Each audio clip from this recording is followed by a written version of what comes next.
Hello, my name is Jamie. I'm a vegetarian and I'm also scared of dogs, so naturally we've decided to come to a fox hunt. Now we've actually been with the guys for a few weeks now, watching them getting ready, getting all the preparations done with the dogs, making arrangements with the farmers, and today's the day when it all comes together for them. People have come from all over the UK to be involved in this one. It's the last hunt of the season and I'm quite excited to see how it all works out, but I'm also a bit nervous as well.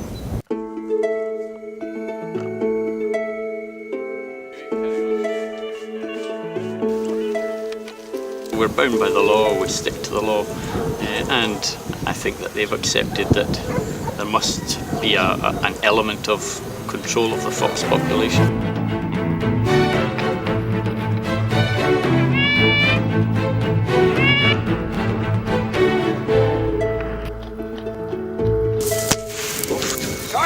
Come behind!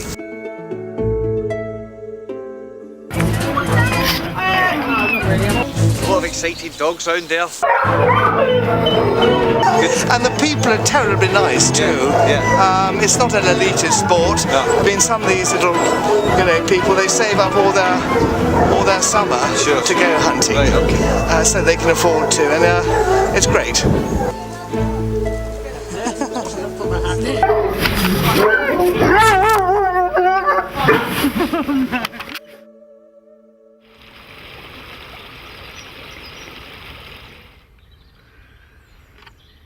It's 7 o'clock on a Tuesday morning in March.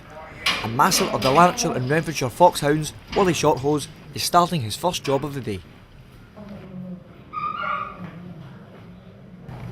What they do, Jamie, is when they all pile on, they'll knock this down into a level bed and they straw for them. And it's as long as it's dry, they get warm enough. Don't know what your sleeping arrangements are, but if you were sleeping with about 45 or 50 others all piled up together, it could get quite cool.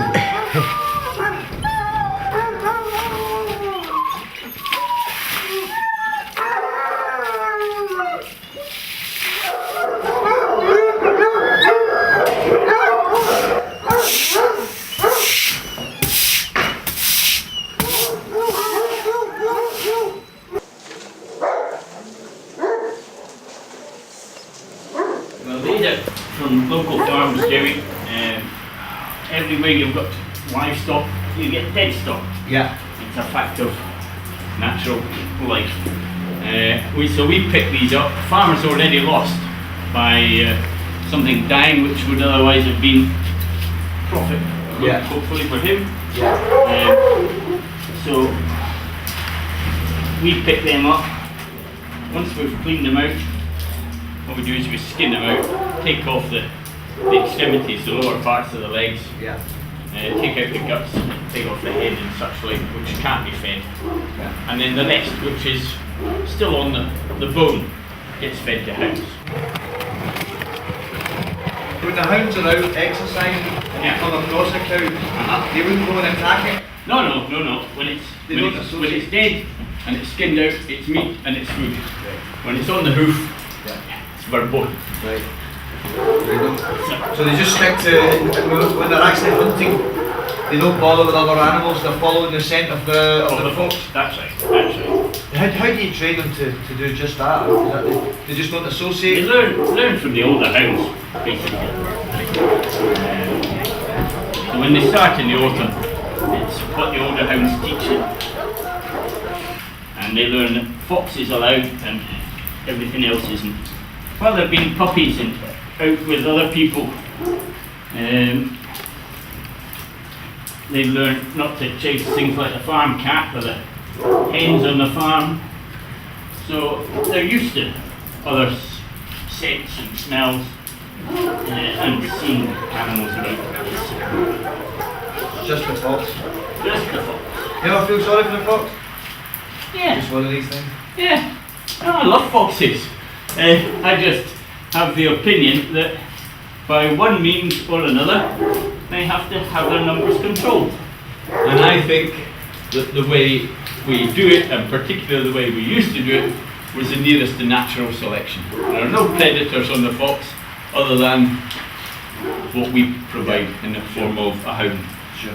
That way, The weakest, the oldest, are the ones that got taken out, which is natural selection. And the strong ones were the ones that survived and carried on. But the numbers have to be controlled.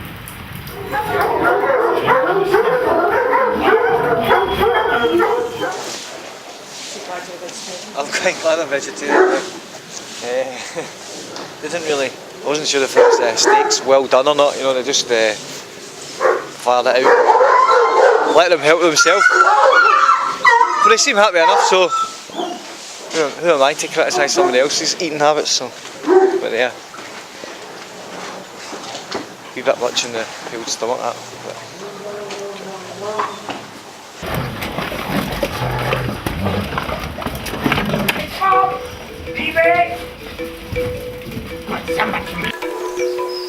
We'll do that for a few weeks, walking out each day, and then we put two young ones together so that if they go for a gallop, at least they both go for a gallop and you've got a chance of stopping, and then you take them off altogether. So hopefully by that stage they've learned when we tell the whole lot to move over for a car or something coming, they'll go with the rest. They won't go for a gallop across 6 fields when we don't want them to. If they do, they'll come back when they're cold. So that's the theory of it. And when we start building up their exercise, this is coming to the end of the season, so the exercise gets cut back after the next week or so, and they have a basically downtime, bit of a stretch and eat a bit more than they might have done and less exercise for the same amount of food. And then come the early summer we start building up the exercise to get them fit again. As you can see, that part of the training is listening to come with us when we tell them, but they don't come to any harm. I mean, all they want to do is play and say hello to strange people at the back, but they just have to learn that when we say come along, they come along, because not everybody wants to be jumped on by a foxhound. Strange people, some folk. Wait, order. Order, puppy.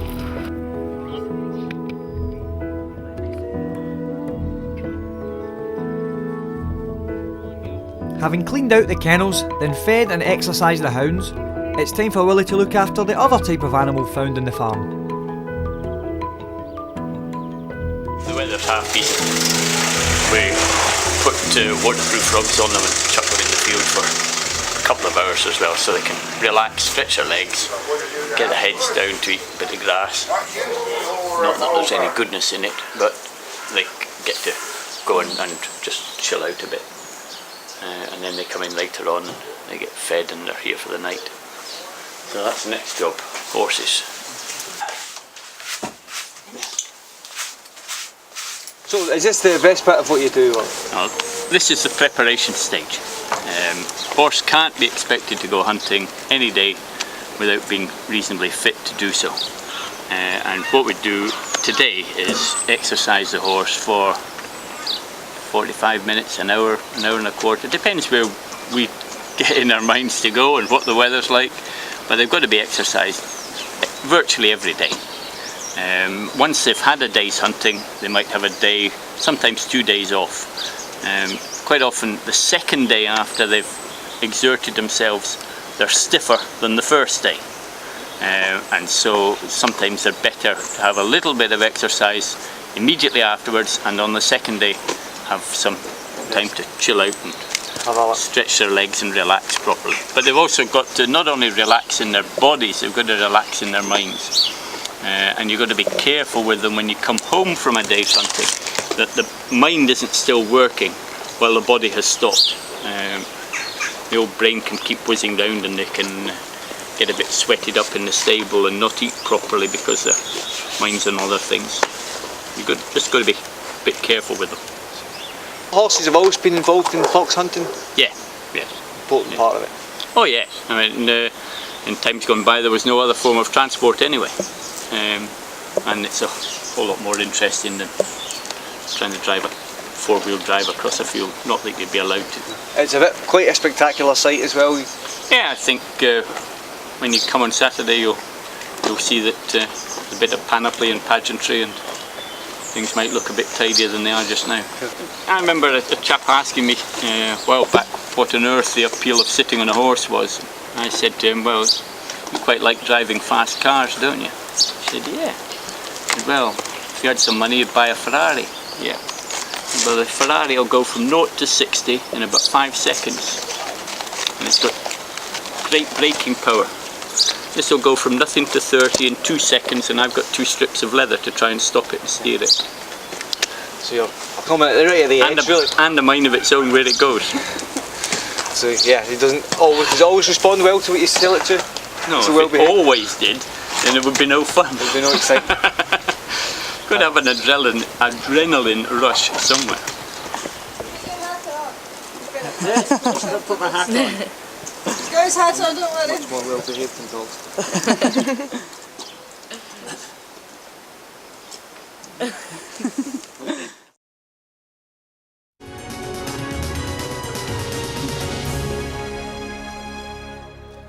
Good evening. The bill to ban fox hunting is moving closer to being passed by the Scottish Parliament.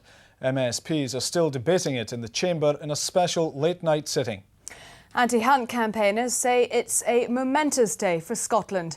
Pro-hunt lobbyists say the bill is flawed and will face hundreds of legal challenges. Well, protests have been taking place all over the country, with one person being arrested outside the First Minister's residence in Edinburgh. And so the day of the hunt finally arrived. And as everyone got ready, I asked Willie if he felt moves to ban fox hunting were politically motivated. Certainly with the legislation in England, some of the Labour MPs have been as blatant with that prospect, Jamie, and said it was payback time for the miners' strike.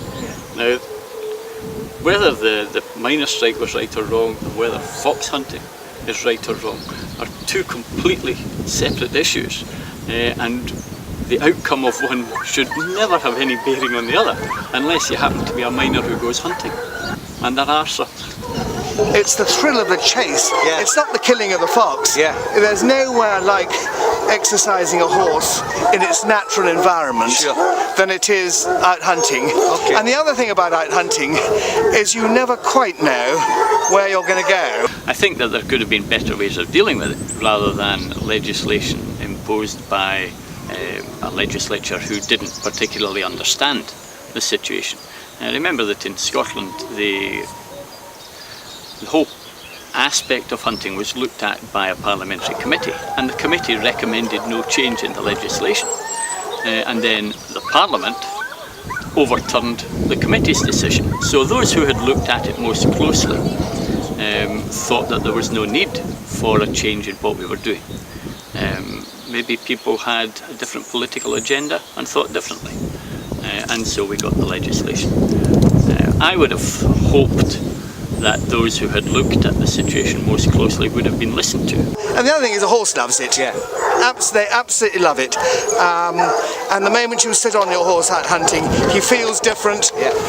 And as long as you can sit on him, don't end up in the muck. Yeah. It's great fun. There shouldn't be a difference in attitude between people who live in the town and people who live in the country, but there are inevitably going to be differences of opinion, and it shouldn't be one group of people imposing their ideals, morals, or just general ideas of how other people should live and then imposing them. It's supposed to be a free country.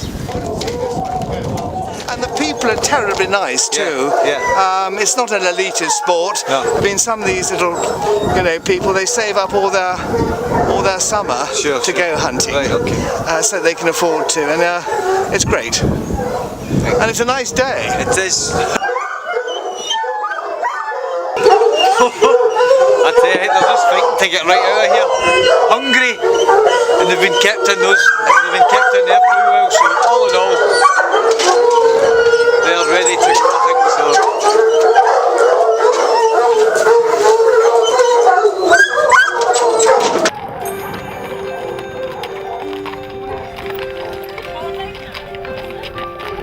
The hunt started, or so I thought. We were actually going to meet up with the rest of the hunters at a nearby farm. Happily, our camera crew had a car waiting to give them a lift.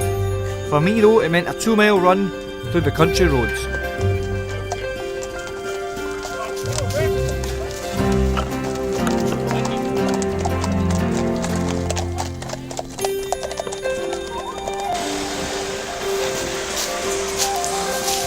Did Michael Moore start early this?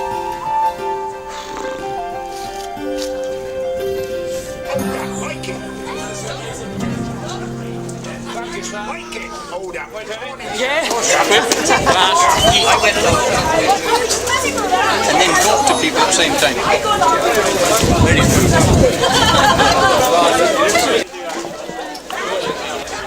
It's one of the most natural activities in the world. You're out in the fresh air, the horses enjoy it, the hounds enjoy it, and you're really relaxed. It's good stuff. Have you been coming for a while or have you done it?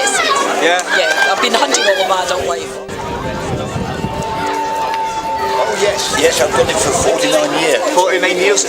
It's something you've always done then since you were... Yeah, my father and 2 other brothers did it as well. Yeah, passed it on. Yeah. So that what got you into it, the family connection? Yeah, oh yes, father, yeah. Have you come far to do it here or are you local? No, I come from Lincolnshire up to here 16 years ago. Right. I was hunting in Lincolnshire for 16 years to the Blankney on. Nice. Yeah. And you're the main man though, you're in charge of the hunt? Well, I'm in charge of the hounds and hunting. Yeah. So do you decide which way you're going to go? No, he decides which way we'll go, but I'll go in here and then we'll decide from here. Once I've done this wood. Come on, hold up. Come on, hold up. How hard is it to keep the hounds under control? Oh, it's quite easy. They'll come, if they're half a mile away, they'll come to me when I blow the horn. That they will. And a wee draft to start off with? I always have a couple of whiskies at the meet, just more water than whiskey. Right. Because normally you see, I'm at a meet, I have to drive the horse box, so you can't drink, I won't drink and drive. But you know, we ain't got to drive today, so we're all right. And this is their best hunting farmer. Come on, here, here.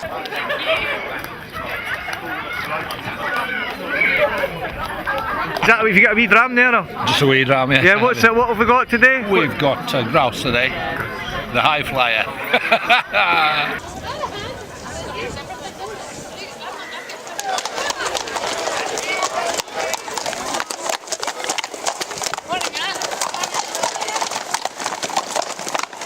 Now we have Tony, the hunt leader, hunt master, leading all the hounds. Well, the horses have gone all the way, so we've just been planning the battle. No tactics, and we've been invaded by dogs. Come on, come behind. Oh no. Strangely comfortable, that whip sound that has to be said. Come behind.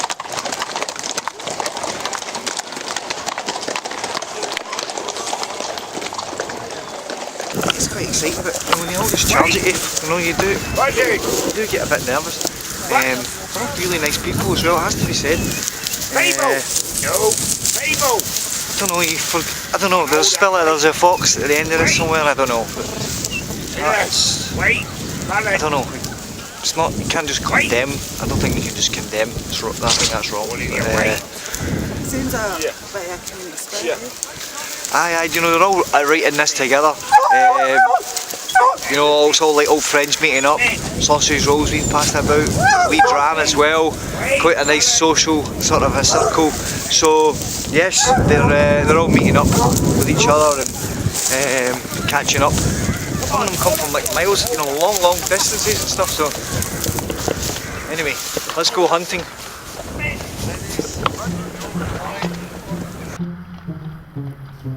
Luckily this time, hunt photographer Doug Ross was kind enough to give me a lift as he followed the hunt. Doug explained what effect the 2002 legislation had on fox hunting. The legislation has changed the face of hunting in Scotland.